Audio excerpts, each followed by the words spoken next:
Okay, I just want to do a quick video as to why this piece of work is so good. Now, there is a picture of this on Teams with the piece of work, so you can look yourself at it. But I just want to read it to you. Loose expansionary fiscal policy may lead to a rise in the rate of inflation, which has fallen from 3% to less than 0.25% in 2015. So straight away, this candidate is using the data. This is because a falling level of income tax that is paid means consumers are likely to have higher levels of disposable income. With this extra income, consumers in the Eurozone may be encouraged to spend more on consumption as they have more income left after their purchasing necessities. A boost in demand gives a boost in the price level, which will help to boost the inflation rate from the floor of 0.1%. Again, they're referring to the data. Now here, this candidate knows what fiscal policy is. They know why fiscal policy is so important because of the issues that this country is having. And then they illustrate the use of fiscal policies, which is lower levels of income tax to affect the economy. They then here explain it using a diagram. The diagram shows a likely result of the falling tax, a curve shifts, and it creates a change in price and a change in quantity. Now here it should be Y. They've put Q, it should be Y. Okay, but here, know what fiscal policy is and know why it's important for this economy. They explain the impact. Now they're explaining the theory. So this candidate clearly understands economics because they can clearly explain the theory. The looser fiscal policy may help to boost the effects of monetary policy, as an increase in consumption means that less money is taken out of the circular flow in the form of savings. The ECB stated that monetary policy to work with other policy areas must contribute effectively. Rise in consumption increases the money supply, increasing lending, increasing consumption, which can achieve that goal. So here what we've got is the bringing in the idea of the macro. Finally, now we've got a line between the initial point and the evaluation.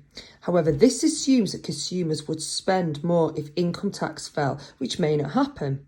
This is because disinflation as seen in the Eurozone in the past 4 years causes a fall in confidence of consumers, which hold off spending in the belief that prices will soon fall further and they can increase their consumer surplus through paying a lower price.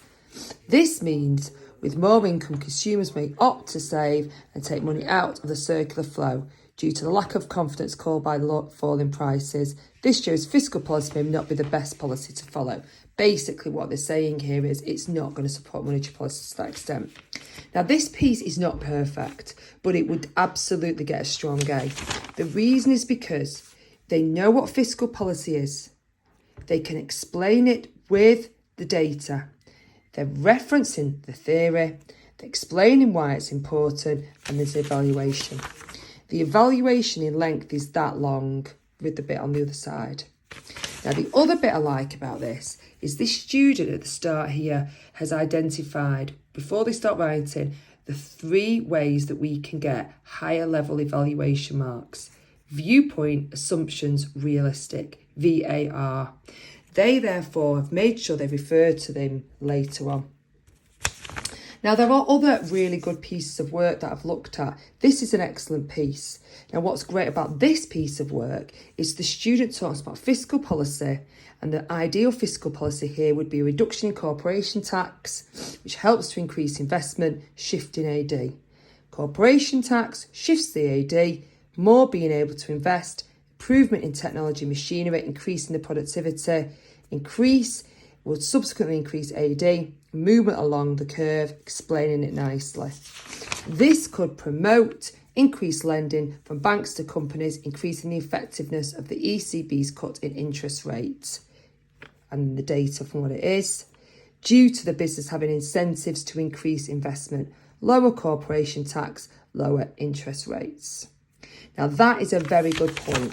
What this student has identified, the problem is that firms are not investing enough. The money is in the system and it's not being borrowed. So what this student goes on to say is, right, what you need to do is persuade firms to invest, therefore they'll go out and borrow. If you allow firms to keep more of their profits, they'll go out and borrow, supporting increase in liquidity in the economy. Okay, there really was some excellent work that I saw here today. These are two really, really good pieces.